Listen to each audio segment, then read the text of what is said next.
Halo penikmat film, balik lagi bersama gue, Hadid Movie Time. Dan kali ini gue akan kembali membagikan info seputar film. Dunia perfilman kembali seru lagi nih, dengan berita-berita yang menarik di setiap pekannya. Oke, sebenarnya ini gue rada telat ya postingnya. Harusnya di hari Minggu kemarin, jadi telat beberapa hari karena urusan duniawi. Oke, kita lihat saja ada info menarik apa aja nih di dunia perfilman pekan ini. Ini dia informasinya. Daniel Radcliffe tidak tertarik menjadi cameo di series Harry Potter. Oke, Harry Potter ini kembali kayak semacam di remake ulang dengan versi yang lebih fresh dari sejak si Harry Potternya kecil ya. Tapi kali ini si Daniel Radcliffe ini walaupun penampilannya sudah sangat dewasa dan tentu saja sudah tidak cocok sebagai Harry Potter ya, dia nggak mau walaupun sebagai cameo jadi apa kek atau hal-hal lainnya kek yang cuma sekedar dia melintas atau lewat sejenak gitu dalam filmnya. Sepertinya dia nggak tertarik karena dia pengen benar-benar menyudahi semua hal tentang Harry Potter karena dia hidup dan berkembang di Harry Potter ya.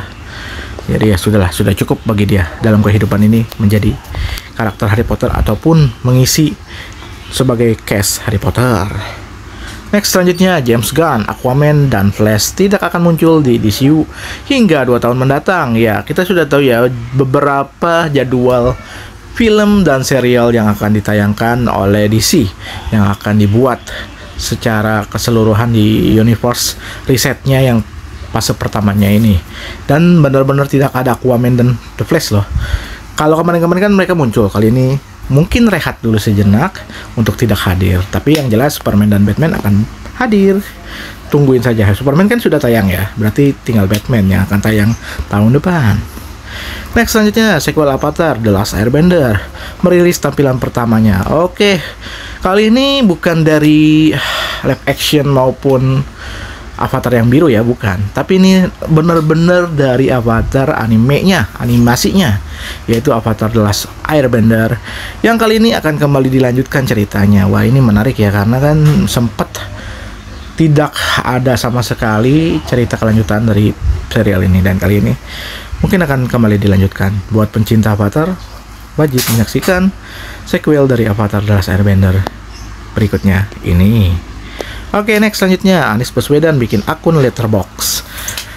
Walaupun tidak aktif di politik untuk sementara waktu, tapi dia sering banget nongol di sosial media. Salah satunya dengan membuat akun Letterboxd, yaitu membahas tentang perfilman sinematik yang dia tonton. Alias dia reviewer juga ya, ternyata ya, bisa juga dia. Segala hal hebat dia di bidang apapun. Memang sebenarnya ini calon presiden yang menurut gua sih terbaik ya dibandingkan yang lainnya pada saat capres kemarin. Tapi nyatanya dia belum mendapat suara yang cukup besar untuk menjadi presiden. Ya, ternyata walaupun tidak menjadi presiden, namanya tetap populer dan tetap diperhitungkan di kancah politik maupun di dunia persosmedan. Karena dia selalu dibahas dan ide-idenya segar, hal-hal yang menarik banyak banget tercipta dari mulutnya Anies Baswedan ini. Karena dia ini public speakingnya bagus banget. Jadi pada best lah untuk contoh yang baik di tokoh nasional kali ini. Next, selanjutnya sutradara Thunderbolt akan mensutradarai film X-Men terbaru. Oke, luar biasa. Thunderbolt kemarin kita tahu sendiri ya, atau The New Avenger ya, judulnya ganti.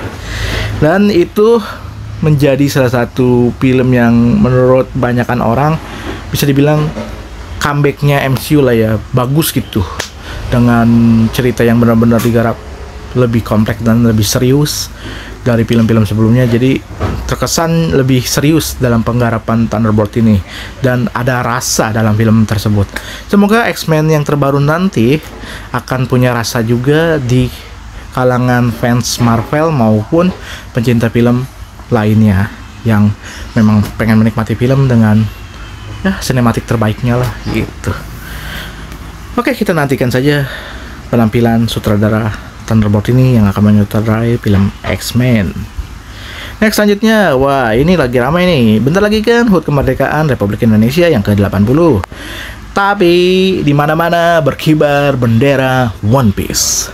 Bagaimana nih nakama? Benar-benar cinta One Piece kah atau hanya ingin mengeritik negeri ini? Memang kacau balau sih menurut gua kondisi sosial kehidupan bernegara kita nih, sebagai bangsa negara kita nih, terutama reseknya pemerintah dalam mengatur kehidupan bangsa kita, kehidupan kita sendiri nih, yang dimana selalu diatur dari mulai pajak sampai aktivitas yang kita lakukan selalu dipantau pemerintah. Nah, itulah penyebab dari keluh kesah masyarakat untuk pengen merdeka seutuhnya. Kan ini kan momennya kemerdekaan ya, jadi pengen merdeka seutuhnya untuk menciptakan perdamaian dunia ala One Piece gitu loh. Jadi artinya si One Piece ini sebagai simbol perjuangan atas kekejaman pemerintah ataupun kebijakan-kebijakan yang salah selama ini di pemerintah. Jadi sebagai kritik sosial yang seharusnya diterima baik oleh pemerintah, tapi kenyataannya pemerintah kita tidak mau menerima kritik dari kita, apalagi yang contohnya semacam ini, karena mereka tuh nggak nonton One Piece ya. Jadi wajib hati-hati bagi yang mengibarkan bendera ini, karena takut berurusan dengan polisi, ribet nanti ujung-ujungnya duit. Oke, next, selanjutnya host Fantastic Four kena semprot netizen gara-gara asal mula batik. Oh, host Fantastic Four kena semprot netizen gara-gara asal mula batik. Jadi dalam sebuah sesi wawancara bersama Fantastic Four, ya tahu ya, hostnya emang nggak mengenal lah apa itu batik. Mungkin berbagai corak di seluruh Indonesia ada, dan ada juga yang dibawa ke Malaysia. Tapi awal mula berasal batik itu ya tentu dari Indonesia, sudah terdaftar juga di UNESCO. Jadi ini adalah ketidakpahaman dan kurangnya ilmu pengetahuan si host ini terhadap batik.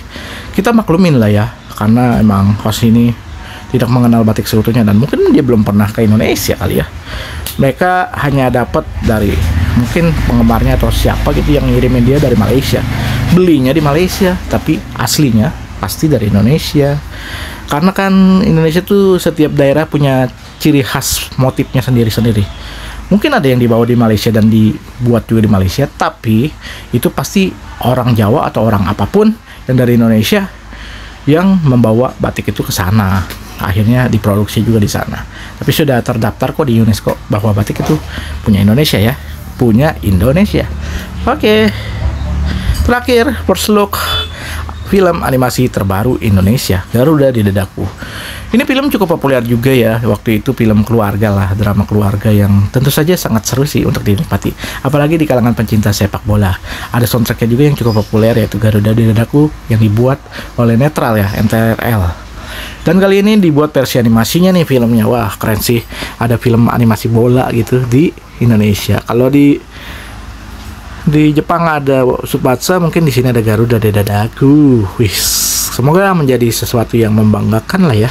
Dan animasi kita semakin populer, jadi makin banyak yang tertarik membuat animasi. Semoga semakin jaya terus animasi Indonesia. Itu dia berita seru dunia perfilman pekan ini. Kalian tertarik sama berita apa nih? Dan jangan lupa share ke teman-teman kalian untuk mengetahui dan memberitakan hal seru di dunia perfilman pekan ini. Like kalau kalian suka, dan subscribe, bantu channel ini naik. Dan tentu saja biar gue rajin upload ya, penyemangat lah istilahnya. Oke, tonton terus video-video menarik lainnya di Hadit Movie Time. Dan terima kasih sudah menonton. Yuk nonton, enjoy movie ever.